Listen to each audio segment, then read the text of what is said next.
আচ্ছা একটা ভিডিও ফেসবুকে ছাড়তে হবে। ভিডিও? আচ্ছা ঠিক আছে, নেন অ্যাকশন। ভিডিওটা হচ্ছে সমাজে যে অবস্থা চলতেছে, মানে মেয়ের বাড়ি থেকে ইফতারি আনো, গরু আনো, ছাগল আনো, মুরগা মুসাল্লাম আনো, সমাজে দিতে হবে, নাহলে কে কি বলবে, শ্বশুর শাশুড়ি কি বলবে, এলাকাবাসী কি বলবে, চাচা চাচিরা কি বলবে।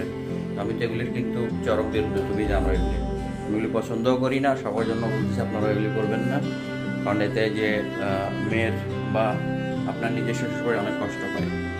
অনেক ফ্যামিলি আছে যারা খুব কষ্ট করে জোগাড় করে দেয়, কিন্তু মনে মনে অনেক বদদোয়া দেয় দোয়ার বদৌলতে। সো এটা করা যাবে না।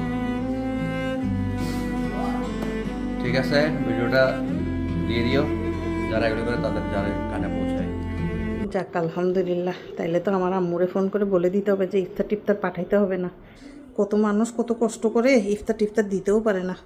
আমার তো আশেপাশে মানুষ কি বলে জানো, বলো প্রত্যেকবার ইফতারি দিন এবার খোঁজখবর নাই কেন। কি রে, মুরব্বিরা ধরতেছে আমাকে, তাড়াতাড়ি ইফতারি পাঠাইতে বলো। আপনি না বললেন যে কি জানো, আপনি এই যে শ্বশুর বাড়ি থেকে ইফতারি তোমরা সবকিছু সিরিয়াস নাও, আমি তো এমনি ফেসবুকে দেওয়ার জন্য দিছি। আরে দাঁড়ান, আপনি না বললেন যে ইফতারি শ্বশুর বাড়ি থেকে আনা পছন্দ করি না, এইসব ভালো না। আমি আরো খুশি হয়েছি। সিরিয়াস নিতে হয় না, আমি তো বলছি ফেসবুকে দেওয়ার জন্য মানুষকে। তার মানে কি আপনি ফেসবুকে ছাড়ার জন্য এইসব কথা বলছেন? তাড়াতাড়ি কল দাও। ও